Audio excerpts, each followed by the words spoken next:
What's on your mind these days? I have a lot of new music that we actually recorded. And, Tell me about it. it's this music is just, it's the same messages. We have actually written a lot of, songs that we have recorded with the bira instrument. And they sounded really, really good. And we have another pending CD because we are going to South Africa. And we need to make sure this CD is finished before we go to South Africa in October. We are trying to have our own recording studio, but we still want to buy the equipment. Right now we are actually hiring other people's studios. Do you have a green card? Yeah, I have a green card now. I'm a permanent resident, and the rest of my family, and the rest of my other guys, they also have green cards. What's the change been like from living in Zimbabwe to now living here in America for you and everyone? Yeah, there's been a big change because there's a lot of music here in America, and you meet a lot of different types of musicians. Musicians from different countries. Right. They come here to America to play music, and when you go out there to play at festivals, you meet different types of music. Musicians, and you listen to different types of music. Yeah, so here in America, America is big, and it's good to live here also because you can improve yourself by listening to other groups. Right. Yes. And what kind of music are you listening to outside of your own? What do you like to listen to these days? Well, I'd like to listen. I'm from the old school, and most of my music, I listen from is from the old guys. If it's jazz, sometimes I listen to Frank Sinatra. He was on TV just a few days ago, and I loved it. A great man. And I also listen to a lot of other musicians, the old music. I listen to the Beatles, I listen to Bob Marley. The message is very strong. And, very similar to your message. Yeah, my music is just similar to his. Yeah. So mostly I listen to most of his lyrics and the messages within his music. It's amazing how his music is still so germane today, so many years after he's gone. Oh yeah. He was such a great man. Yeah, definitely. So, do you have an iPod? I don't have an iPod. I was going to ask you what's on your playlist. What's your favorite playlist? And I see you use a Mac. Yeah. So are you comfortable with technology today? Yeah, you have a Facebook page? I'm You have a blog? comfortable about that. The only thing that is, worries me is what is happening to the musicians today, because most of their music is being actually given for free on the internet. That's not very good. We need to find a way, because this is an industry. These people, they need to live. That's why you're touring, yes, right? Yes, because you make money when you tour. You don't make money now from the records. So do you sell product when you're touring? Yes, we do sell. CDs We sell CDs, sometimes T-shirts. Yes, we do sell. But it's a lot of work to It's staff it. And, it's I know the whole business is changing. I know. It's crazy. Yeah. How do you sit down and write a song? What's your process in creating music? Well, sometimes when you are creating a song, songs, they're hard to come by sometimes, because you have to work. Like I've got a guitar here. I work with my guitar every time. I'm trying to find something new. I'm strumming some chords, and if I found out, these chords are really good to make a song, then I work on them. How is the guitar tuned, considering you play with Mbira, which can't change its tuning? Well, we have to have so many mbiras with us, because some mbiras have got 2 keys. One could be would have the G key and E, and the other one the different two keys. So each beat has got two keys, so you can always change if we have maybe three of them. What would you like to show us something you might be fooling around with right now on the guitar? Well, on the guitar, yes.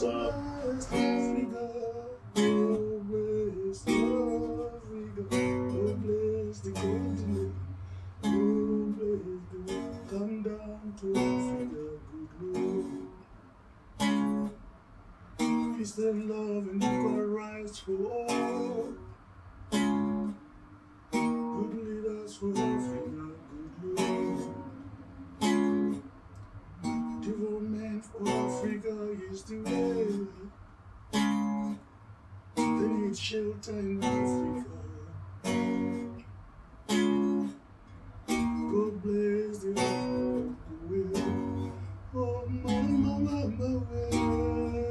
Mama, mama, way. Yeah, mama, mama. It's a great song, and I could see it leading into every African music radio show. Oh, yeah. Even being used by the tourists. Do you listen to rap music? My son is into rap music. He's here in the hotel. So he makes you listen to Yeah, it. he makes me listen to that, especially because he's driving the van that we are traveling with, and he's always playing that music because he wants to keep awake. He wants the music to keep him awake. But well, he's into that music. He likes that music, and I also try to help him. What do you feel about it? Do you like it, or do you get tired of it? It's for the kids. You cannot do nothing about that. Yeah, you have to let them do what they want. Has rap music influenced any of the music you're doing?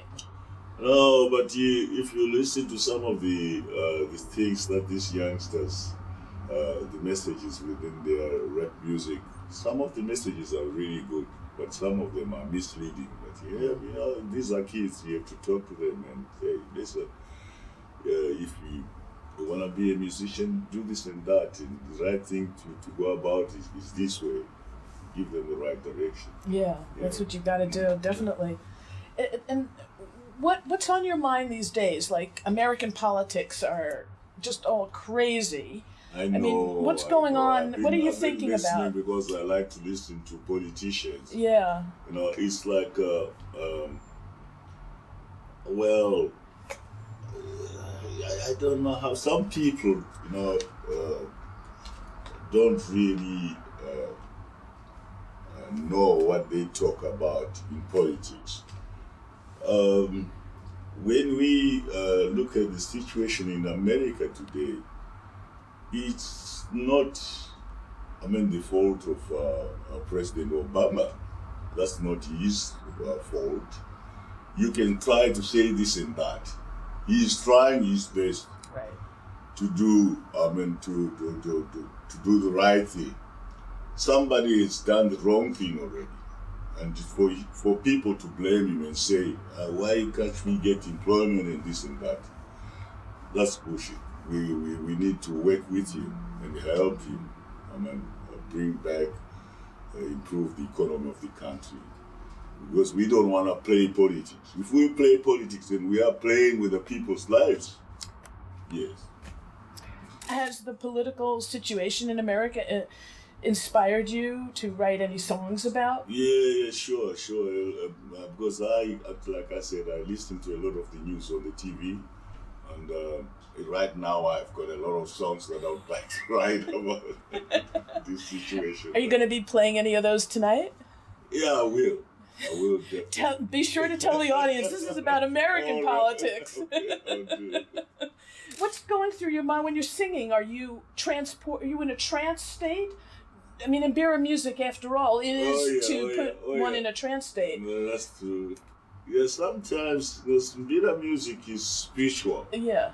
And when you listen to that music, it makes you think of the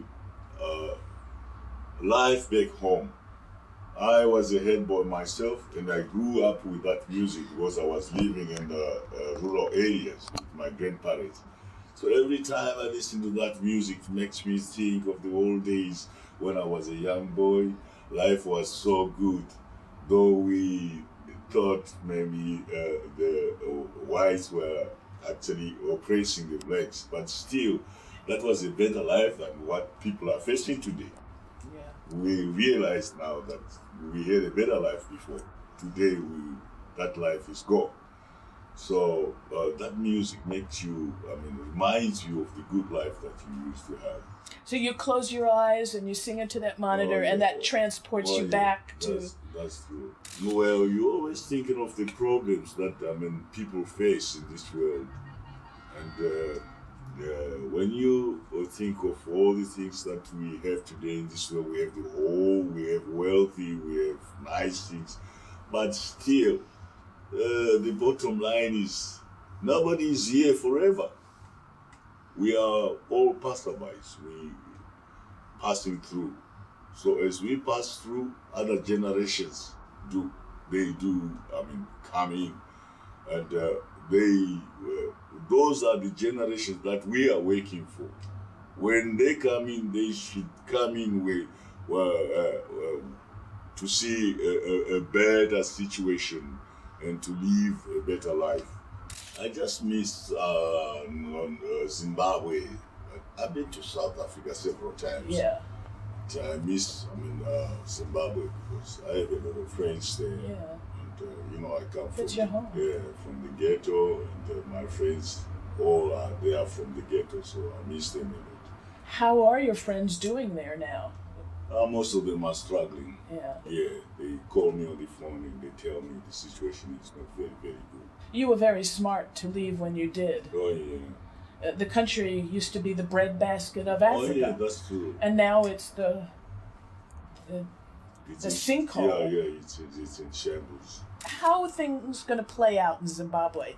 Do you think Morgan Tsvangirai has a chance against Mugabe? Will Mugabe's cronies just keep him in office as long as possible to maintain their standard? I think the people have to change that. Because Mugabe, right now, he doesn't want to be in the office. But the people who are surrounding him, they are forcing him to be there. So they can maintain their lifestyle. Yeah. They know they've committed a lot of crimes against their own people. Right. And if Mugabe goes, and if his government goes again, and a new government comes in, the rest of them are going to jail. Right. Yes. Zimbabwe could you disown Zimbabwe spring? Yes. But if people are united, everything is possible. It was music like yours that helped unite people. Oh yeah. Are they still listening to your music? Do they bootleg your music into Zimbabwe? They do listen to my music. A lot of them, they even write me on the internet about the messages within my music. So we actually, trying to motivate the people in Zimbabwe to see that, for a change to come, they have to fight for their own freedom. Right. And you don't have to fear death when it comes to fighting for freedom, because you want to free yourself from the bondage. And if we fight for our freedom, we are not fighting for our freedom only, but we are fighting for the other generations to come, so that they will also enjoy the freedom that we are fighting for. Yes. And a last question, since you're going to South Africa, do you think Jacob Zuma has a role to play to help? Zuma has a very important role to play. When I was in South Africa, because Mugabe wanted elections to be held this year, and Jacob Zuma said, no, there's no way your country can hold election, because things are not in order in that country. The voters' roll is full of unknown names, ghost voters. It's over 2 million people who are voting for the ruling party are not here. They are nowhere to be seen. They don't exist. So Zuma said, you cannot do that. We have to make sure that everything is in order, and make sure that a good election is held in that country, and no rigging, no what. We have to have people to monitor the election. And do you think that's going to happen while Mugabe's alive, or that will never happen until If the African leaders force him to do that, it's going to happen. But the motivation of the African leaders? Yeah, the motivation of the African leaders. They have to make sure that his army generals are not involved in politics. Yes, that's where the problem is. It's the army generals. Yes, they want him to be there. Right. But he doesn't want to be there. So again, just like with the Arab Spring, if the army generals side with the people, then that would change everything. That would change everything. How likely is that to happen? It can happen because, when they talk about freedom fighters and war veterans, most of them are gone. We have new blood now in the army. So they can change everything. Yes. Well, I certainly hope we see that in our lifetimes. Do you think you will see a change? We don't know. Mugabe is 86, is he? That's a long life. That's a long way to go. He's had it. He can leave now. Well, let's hope. Let's hope. We all hoping that things will turn out right.